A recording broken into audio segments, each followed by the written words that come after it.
Good morning, everybody. So this video is a requested video about my Kundalini awakening. I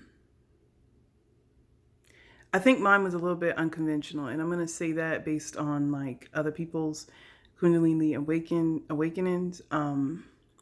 It was not provoked. I was already on my spiritual journey. Like I'd already experienced a spiritual awakening at the time. I'll just give a backdrop because that makes it make a little bit more sense.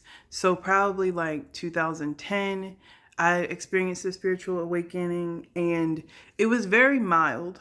It wasn't like how other people have something that like majorly impacts them. It was mild. I had a dream that really like shook me up, like shook me to my core, and I knew that something was different about me. And immediately I started to really focus on my health, physical health.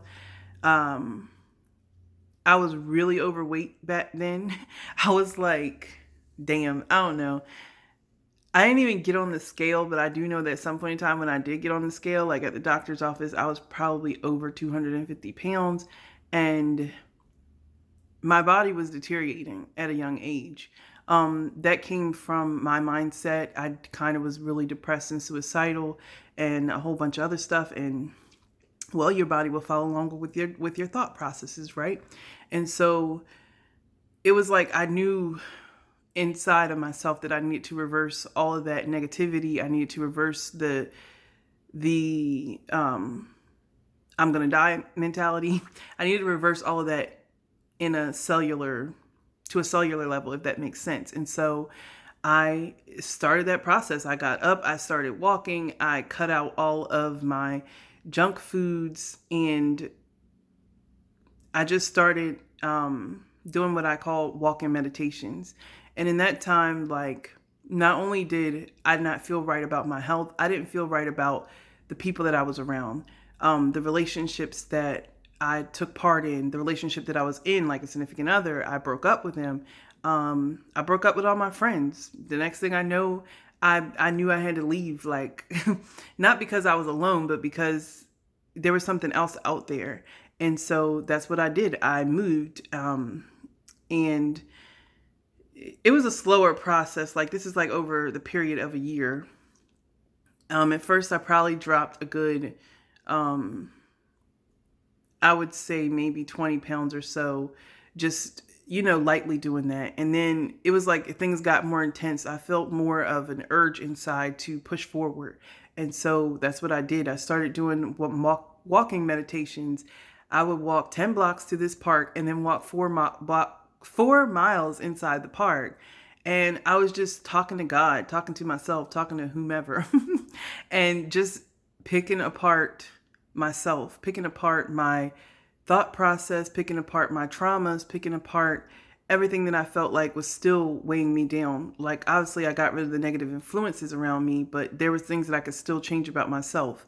And that's what I started to do during those walking meditations. And, at the same time, like when you're meditating, you're also meditation isn't one-sided. Like, I think people really feel like meditation is me calming me down or, centering myself.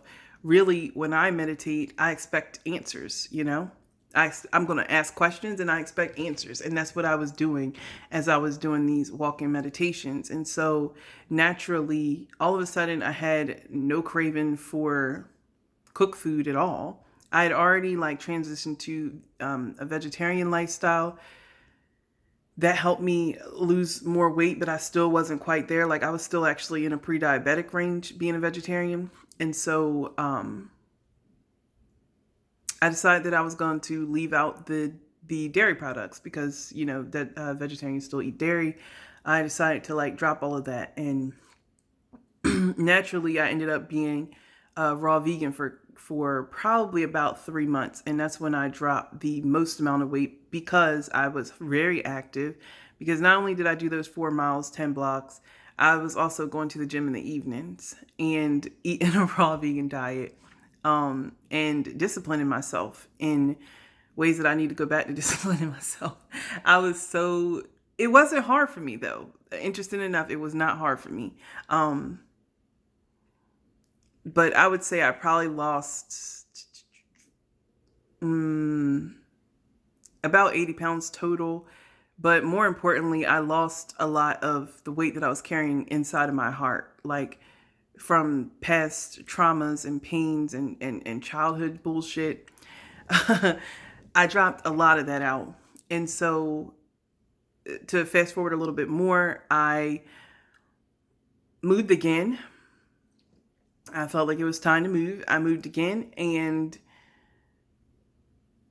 this place was different. And so I really start to focus on, there wasn't a lot of like parks and stuff around me or nature or anything around me.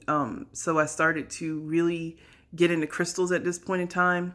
And I didn't have very many, but I used to use them for what I could use them for. And, I started to meditate indoors for once, like really sit down, like, traditional meditation, like sitting in lotus position or Indian style.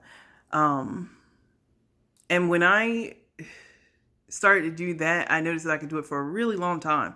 Like, I can't do it that long at this point because I've fallen off. But I started to do it for, I could sit there and meditate for an hour or so and just like get up and go to the bathroom and go back. I could go a really long time meditating. And so one day I was meditating. I remember I was home alone. I had my back against the wall, but my legs were out in front of me, not crossed. And I was like, I need something deeper. I remember saying that. And it was like in the meditation, it was like I was viewing myself. And it was like I was viewing myself, and there was this aura around my body that was kind of like this bluish purple color. It was an aura around my body, and I saw it circling around me, and it was like all of a sudden I felt like it jumped on me, and it didn't alarm me. I just felt like, what is this thing going to do? And it jumped on my back, and it curved around my spine, and I could feel it, but I don't know. It actually felt good to me. Like, it just felt warm. It didn't hurt. I don't know. But like so many other people talk about it hurting, it didn't hurt me. It felt good. And I was just like, oh, that's warm, warm and tingly. But it was like, after that, it was sitting there. And then like in the vision, I could see these little snakes, like they were like maybe the size of tadpoles, but longer. And they were coming up in through my feet. And they were traveling up in through my feet. And it freaked me out in my mind, like, ooh, these little snakes are getting in my body. Like, it was freaking me out in my mind. But I sat still in the meditation, because I was like, this is what's supposed to happen for some reason. I wasn't afraid about it. I wasn't afraid of it. And I don't know. They just like kept coming through my foot, like really, really fast. Both feet, excuse me. They were coming through my feet really fast for maybe about 2 minutes. And it was like, then all of a sudden I felt the energy link together in my spine, like the bluish purple energy and the small ones. It's like they joined and became one in my spine. And it was like when they linked, like almost like I heard a clicking sound. That's when I woke up out of the meditation. It's really windy. And that's when I woke up out of the meditation, and I was like, oh shit, like what was that? And my back hurt. And let me tell you, my back hurt, but it wasn't like how other people are saying they're like in excruciating pain and all kinds of stuff.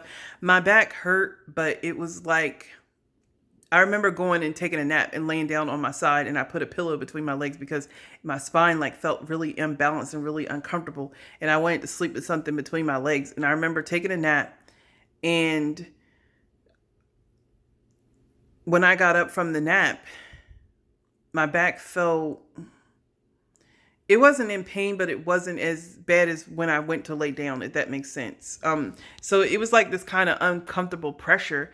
And I remember saying, what can I do about this pressure? Is it going to go away? Like, what is this energy anyway? What does all of this mean?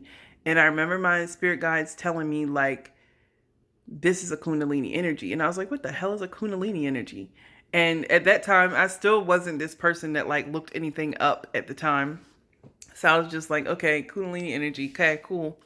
And I noticed some things, changes in myself, like as far as focus, as far as intuition. I felt like I was in this heightened mode when it was attached to me. Not to say it's not attached now, because once the energy attaches to you, it attaches to you. But it was like in the beginning, I was very fresh, like very heightened. I started projecting a whole lot more than what I was doing previously. It was like it pushed me into another realm. The back pain, I can't say it really lasted more than a few days, and it was really just, like an uncomfortable feeling in my spine, but that was about it. It was more like getting on this level of intuition, getting on this heightened level of your sixth sense, like being aware of things around you and stuff like that. It was like I started to see spirits. I don't care for that, but that's what started happening. But more importantly, clarity. Like I started to be able to make decisions better and see things more clearly and things like that. Like it really helped me heal myself better. But yeah, I've talked enough. That was my experience with Kundalini awakening. I really think that, I mean, as a side note, I really think that other people go through a painful Kundalini awakening because they haven't gone through a spiritual awakening. I feel like once you've awoken spiritually and you have, transmuted a bunch of energy and, gone through some traumas, gone through some shadow works, gone through, some balancing of some sort, it's really not painful. It shouldn't be painful like that. I don't know, it's kind of sad that other people like some stories that I've heard, but that was my experiment. I mean, my experience. I don't know why I keep saying experiment. Like I wasn't experimenting. I didn't ask for it. But yeah, that was my experience. And yeah, have a great day.